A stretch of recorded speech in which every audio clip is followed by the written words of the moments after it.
Bismillahirrahmanirrahim. Perkenalkan, nama saya Triayu Ferda, mahasiswi semester 5 Fakultas Agama Islam di Universitas Islam Syekh Yusuf. Di sini saya akan membahas mengenai pendidikan multikultural. Masalah diskriminasi tampaknya masih menjadi masalah serius di Indonesia. Hal itu tentu tidak sejalan dengan semboyan Bhinneka Tunggal Ika. Mengapa saat ini negeri Pratiwi ini krisis akan toleransi keberagaman? Mungkin jawabannya ada pada pentingnya pendidikan multikultural. Lantas, seperti apa teori pendidikan multikultural itu? Mari simak bersama pembahasannya. Itu ada pengertian pendidikan multikultural. Pendidikan multikultural adalah pendidikan yang menanamkan pentingnya menghargai heterogenitas baik suku, budaya, etnis, dan sebagainya.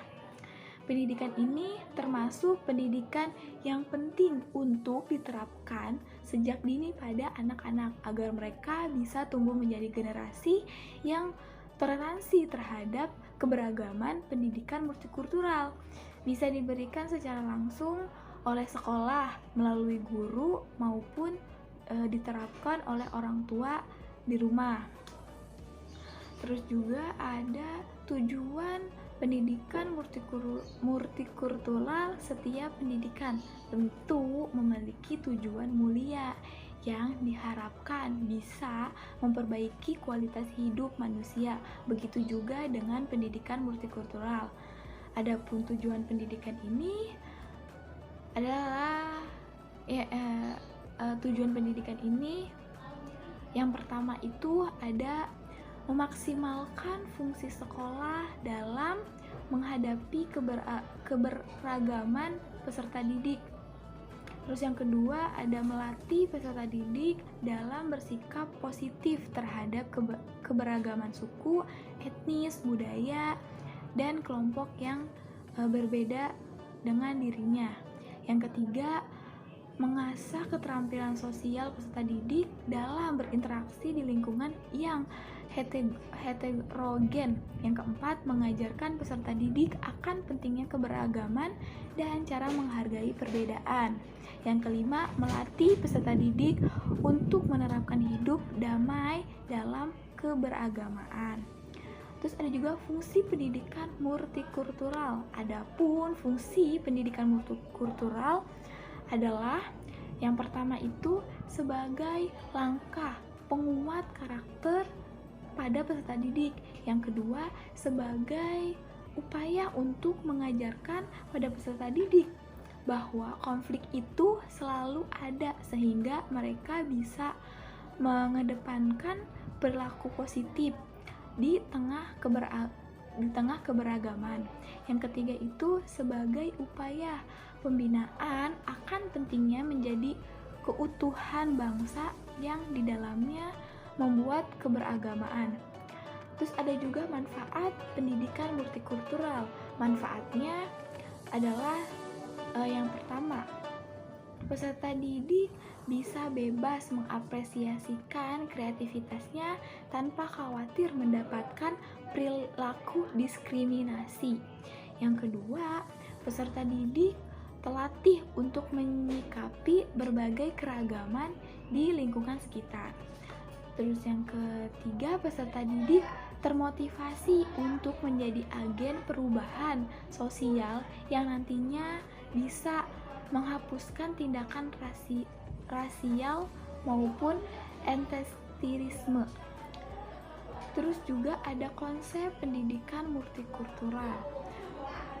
Menurut pendiri Pusat Pendidikan Multikultural Universitas Wellington, James Bank, konsep dasar pendidikan multikultural adalah setiap peserta didik harus diberikan kesempatan yang sama tanpa memandang perbedaan kondisi, baik suku, budaya, jenis kelamin, dan lainnya.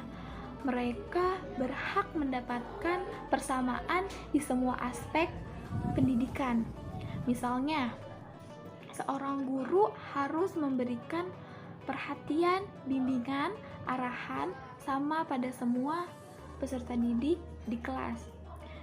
Penerapan konsep tersebut di sekolah diharapkan mampu mencegah tindakan diskriminasi di masa mendatang.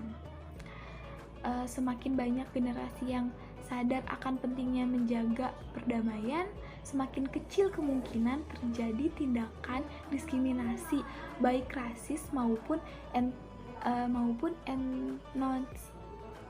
etnosentisme. Terus juga ada prinsip pendidikan multikultural agar mudah diimplementasikan di kehidupan belajar peserta didik. Pendidikan ini harus berpedoman pada prinsip berikut. Yang pertama itu ada memiliki desain kurikulum beragam, di mana kurikulum tersebut mampu memiliki pandangan banyak orang. Yang kedua, tidak adanya penafsiran tunggal pada suatu kebenaran dalam sejarah. Yang ketiga, pencapaian kurikulum harus mengacu pada analisis komparatif dari berbagai sudut pandang berbeda. Yang keempat, menjunjung tinggi persamaan pandangan tentang ras, suku, budaya, dan agama. Dari beberapa poin di atas, kita tentu paham mengapa Indonesia kini masih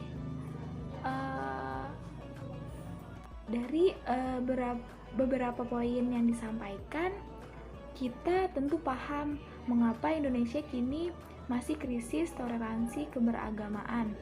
Generasi penerusnya yang menjadi ujung tombak peradaban seolah tak peduli akan pentingnya penerapan pendidikan multikultural dalam kehidupan bermasyarakat.